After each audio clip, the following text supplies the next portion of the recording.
이번 책은 리처드 도킨스의 이기적 유전자입니다. 먼저 네이버 지식 백과를 보면요. 리처드 도킨스는 동물 행동학자이자 진화 생물학자로 1941년 케냐에서 태어나 2008년 옥스퍼드 대학 동물학과 교수로 있다가 은퇴했고, 그의 대표작으로 진화를 유전자 중심으로 설명한 이기적 유전자가 1976년 작품이고요. 한 유전자의 표현형의 효과가 한 생물의 몸뿐만 아니라 다른 생물들을 포함한 환경 전체에 전달된다는 확장된 표현형. 이 작품은 1982년에 나왔습니다. 그는 철저한 무신론자이고 창조론과 지적 설계론이 그 지적 설계론에 대해 비판적이고, 1962년 옥스퍼드 동물학과에서 병아리의 선택적 먹이 행동에 관한 연구로 1966년 박사학위를 받았습니다. 도킨스는 그 동물 행동학 외에 생물학뿐만 아니라 그 다양한 분야의 대중과학사를 집필해오고 있고, 그의 많은 책들은 뜨거운 논쟁거리라고 합니다. 13장 유전자의 긴팔을 보면 특히 그의 전공 지식을 유감없이 배울 수 있는데요. 그 여러 개미 종류와 그 바다 생물들, 그런 것들을 예로 들어 그 한 유전자의 표현형의 효과가 한 생물의 몸뿐만 아니라 다른 생물들을 포함한 환경 전체에 전달된다는 그 설명이 어렵긴 했는데요. 그래서 사실 13장은 다시 한번 더 읽어도 글쎄요, 잘 이해가 될지 상당히 어려웠습니다. 그 다음에 또 네이버 지식백과를 보면요. 그 찰스 시모니 교수가 기부한 그 막대한 돈 때문에 리처드 도킨스는 재정적 걱정 없이 저술과 강연에 몰두합니다. 자, 이렇게 해서요. 그 도킨스 자신이 그 이기적 유전자와 그 다른 여러 저술을 할 때마다 여러 학자들의 도움을 많이 받았는데, 특히 같은 학과의 교수로 행동 생태학의 대가였던 그 존 크랩스의 도움과 지지가 그에게 큰 힘이 되었고요. 무엇보다도 그의 책의 주요 주제들의 그 폭을 넓히고 깊게 만드는 것은 앨런 그래펀처럼 그가 지도한 학생들이었고요. 이들은 오늘날에도 도킨스의 작품들을 전 세계에 널리 알리고 있다고 합니다. 이기적 유전자는 1976년 출간된 이래 수많은 찬사와 혹평 속에서 25개 이상의 그 언어로 번역되었으며, 오늘날 젊은이들이 꼭 읽어야 할 과학 고전으로 꼽히고 있다고 합니다. 그 13장이 아니고 그 3장에서요. 그 첫 구절이 어떻게 시작되냐면요. 그 우리는 생존 기계다. 여기서 우리란 인간만을 가리키는 것이 아니라 모든 동식물, 박테리아, 그리고 바이러스까지 포함합니다.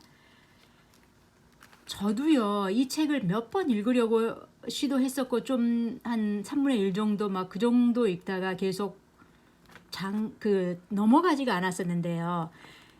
이번에 그 완독하면서 제가 왜 특히 이 책을 여러 번 읽어서도 끝까지 못 읽었냐면요.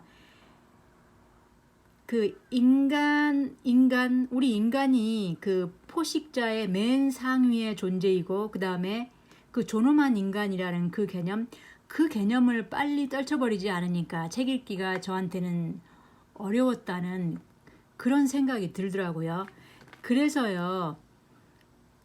그러니까 유전자는 아까 박테리아에서 코끼리에 이르기까지 기본적으로 모두 동일한 종류의 분자이기 때문에 다시 한번 아까 그 문장이요. 우리 모두는 동식물, 박테리아 그리고 바이러스를 포함한다는 것을 알고 인정할 때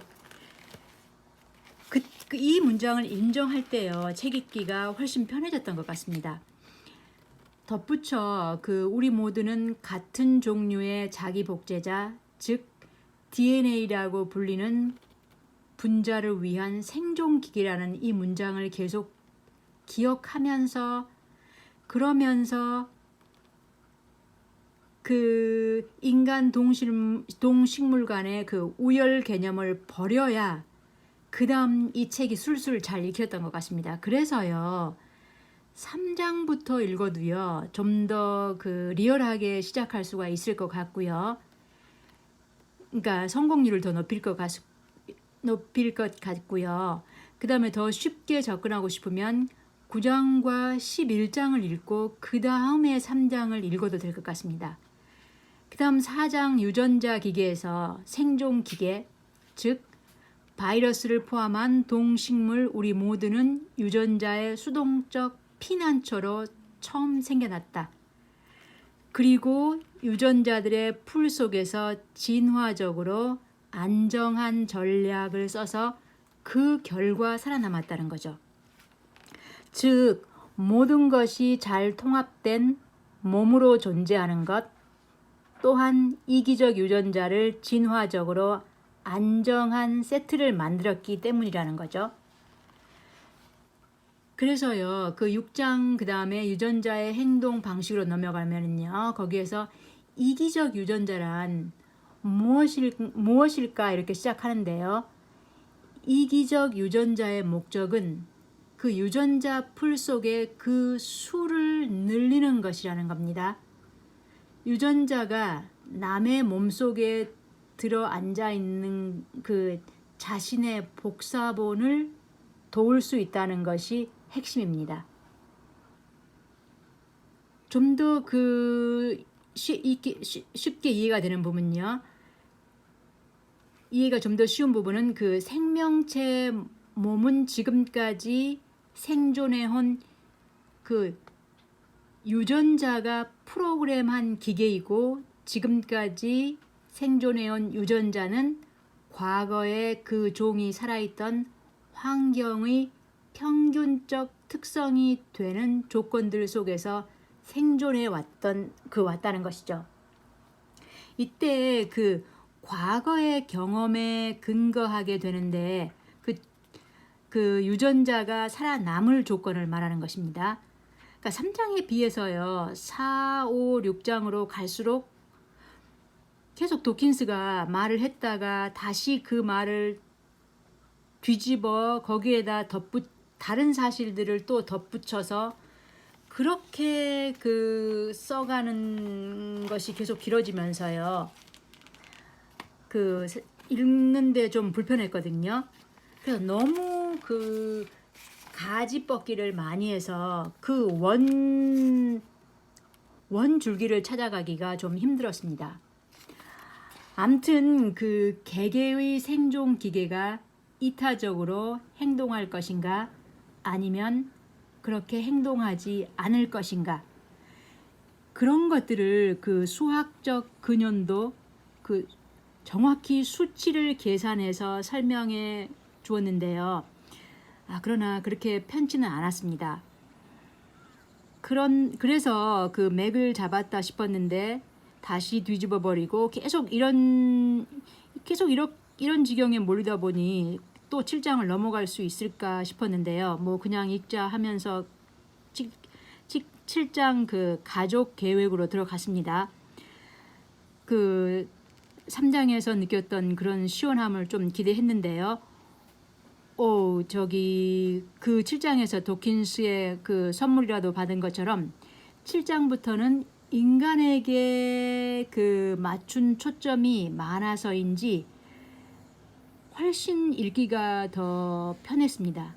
그러면서 심지어 이 책은 젊은 세대일수록 빨리 읽어봐야 좋겠구나 이런 여유까지 들더라고요. 7장은요 그 가족 계획, 그게 우리의 현실과 좀 연관이 있어서 아하 하면서 읽었는데요. 윈 에즈워드의 이론을 길게 설명해서 거기서 쉬운 접근을 시켜 주었고요. 이어서 이기적 유전자론에 입각해서 가족 이론을 세운 데이비드 렉의 이론으로 공격해서 최종 결론을 이끌어 줍니다. 윈 에즈워즈의 홍뇌조 연구에서요. 홍뇌조는 히스 속 식물을 먹는데 번식기 초기에 영역 싸움이 시작되는데 그 싸움에 패한 홍뇌조는요. 더 이상 싸우려 하지 않고 그 다음에 번식기가 끝날 즈음 대체로 굶어 죽는다는 것입니다. 그럼 번식할 수 있는 새는 영역 소유자들 뿐이었는데요.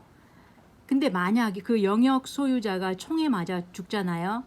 그러면 낙오자 중 한 마리가 즉시 후계자 자리에 앉아 또 다시 번식을 시작했다고 하는데요. 그럼 이 영역 행동에 관한 이 에즈워즈의 해석은 낙오자들은 번식을 위한 허가증 또는 티켓을 놓친다는 것을 스스로 인정하고 번식 행위를 보류한다는 것입니다. 윈 에즈워즈는 높은 사회적 순위가 번식의 자격을 나타내는 또 하나의 티켓이라는 것인데요. 반대로 데이비드 렉은 누구의 입장에서 봐야 하는가를 생각해 보도록 하는데요. 그들이 산하 제한을 행하는 것은 집단이 이용할 자원의 고갈을 막기 위해서가 아니라 자기가 낳은 새끼들 중 살아남을 새끼 수를 최대화하기 위해 산하 제한을 실행하는 것이라고 합니다. 그러니까 어미에게 있어 번식은 힘든 노력이 뒤따른다는 점, 그래서 먹이와 자원의 총량이 그들이 키울 수 있는 새끼 수를 결정한다는 것입니다. 자, 결론은요.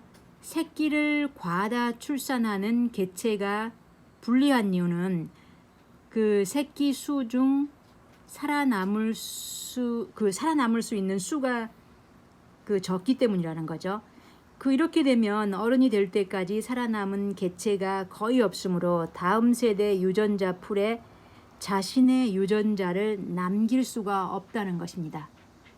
만약 어떤 암컷이 기근이 예측되는 확실한 증거가 있다면은 스스로 출생률을 감소시키는 것은 자신의 이기적 유전자를 위해서라는 거죠. 최종적으로 반대로 하면 자신의 유전자는 유전자 풀 속에서 계속 살아남을 수 없기 때문이죠. 자, 그래서요, 윈 에즈워즈와 데이비드 렉의 이론을 통해서 이 도킨스는 결론을 끌어내는데요.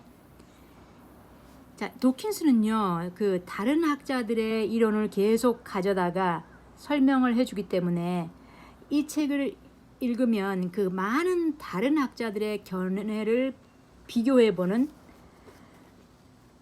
그런 묘미를 느낄 수도 있고요. 그 다음에 이해가 안 될 때는 엄청 어지럽기도 합니다.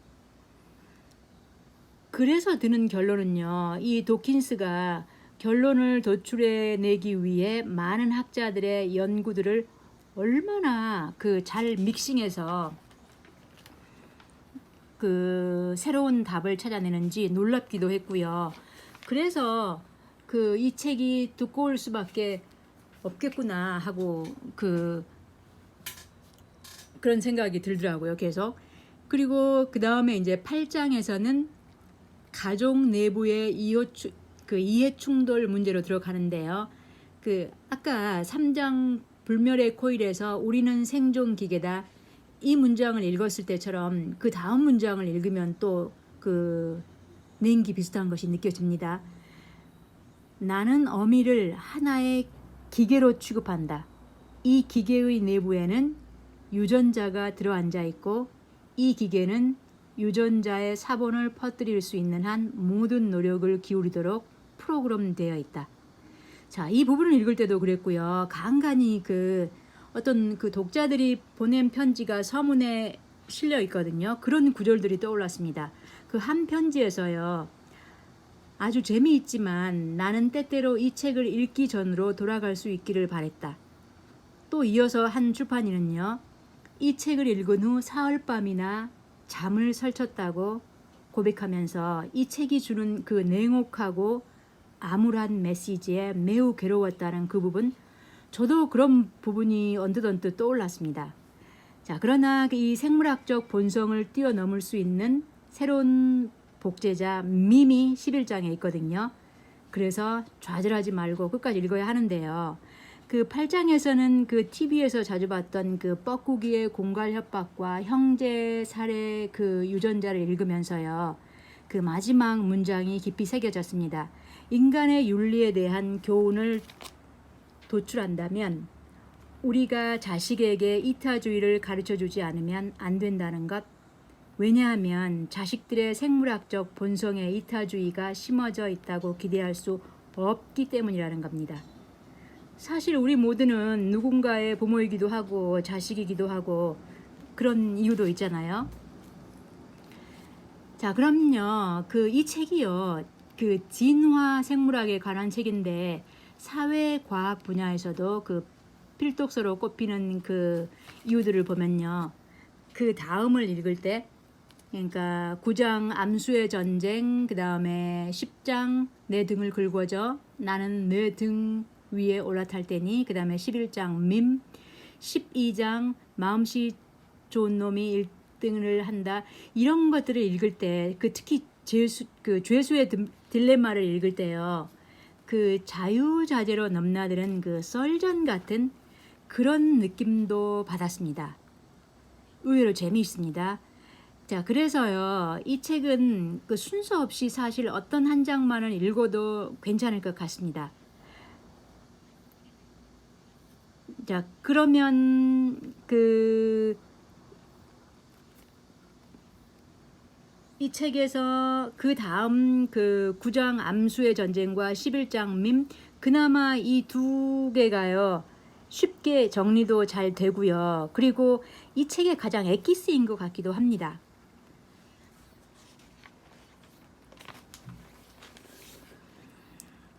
암수의 전쟁에서 보면요. 암수는 같은 자식에 대해 똑같이 50%의 유전자를 투자한다는, 자, 그래서 한마디로 정자와 난자의 유전자에 대한 기여도가 같다는 것입니다. 그러나 양분의 양에서는 난자의 기여도가 정자를 훨씬 능가한다는 것. 그래서 임신 시점에서 수컷이 자식에 대해 투자한 자원량은 50%보다 훨씬 적다는 거죠. 개개의 정자는 아주 적기 때문에 수컷은 매일 수백만 개의 정자를 만들 수 있다는 것입니다. 그래서 수컷이 만들 수 있는 자식의 수에는 사실상 한계가 없다는 것입니다. 암수 전쟁에 관해 많은 동물들의 사례가 아주 많이 실려 있는데요. 그중 수컷 공작새의 경우 공작새의 화려한 꼬리가 포식자를 유인하거나 덤불에 걸리거나 해서 단명하더라도 그 수컷이 죽기 전에 이미 수많은 자식의 아비가 되었을 수도 있고요. 칙칙한 색의 수컷은 비록 오래오래 살아남을 수 있지만 자기 유전자를 다음 세대에 남기지 못할 수도 있다는 겁니다. 즉, 불멸의 유전자를 잃었다면 오래 살아간다고 해도 유전자의 입장에서 보면 전혀 이익이 없다는 것입니다. 자, 그런데 그럼 인간에서의 성선택에서 공작새의 꼬리에 상당하는 것을 그러니까 화려함과 같은 것을 과시하는 것은 남성이 아니라 여성인데, 이러한 사실에 생물학자들은 인간 사회는 여성이 남성을 상대로 경쟁하는 사회라고 생각하게 될 것이라고 하지만, 그러나 인간 사회를 동물의 사례와 일치시켜 설명할 수 없는 이유, 그 답은 11장 밈에서 찾을 수 있습니다. 한마디로 인간이 별종인 이유는 인간만이 가지는 유전자가 있기 때문인데요. 그것이 밈, 문화 유전자입니다. 이 밈은 모방을 뜻하는 그리스어 미메메에서 따왔는데요. 그 유전자가 쥔 이렇게 발음되듯이 그 다름절의 단어로 밈 이렇게 부르기로 한 건데요. 이 문화 유전자 밈 덕택에 우리 인간은 동물의 단계를 넘어서서 철학적으로 설명할 수 있는 답이 나오고요. 그 다음에 생존 기계로 보는 우리 몸에 밈이라는 다른 운반체가 합해진, 그래서 그 인간만이 어떤 고도의 정신세계를 가질 수 있고, 그 다음에 어떤 종교나 예술, 그 이타주의 같은 그러한 설명이 밈 덕택에 가능해진 것이죠. 이 문화 유전자로 시원하게 그러한 것들이 설명이 됐다고 보면 됩니다. 우리는 이 유전자의 기계로 만들어졌고 그 다음에 밈의 기계로서 자라났다는 것이죠. 자, 우리에게는 창조자에 대항할 힘이 있고 이 지구에서는 우리 인간만이 유일하게 이기적인 자기 복제자의 폭정에 반역할 수 있다는 것입니다. 이 책의 13장 유전자의 긴팔 그 마지막 구절을 읽어보면서 이 책의 리뷰를 끝마치겠습니다. 그러나 이 지구에서 우리에게 이다지도 낯익은 개체라는 존재가 반드시 필요한 것은 아니다. 우주의 어느 장소든 생명이 나타나기 위해 존재해야만 하는 유일한 실체는 불멸의 자기 복제자뿐이다. 네, 끝까지 들어주셔서 고맙습니다.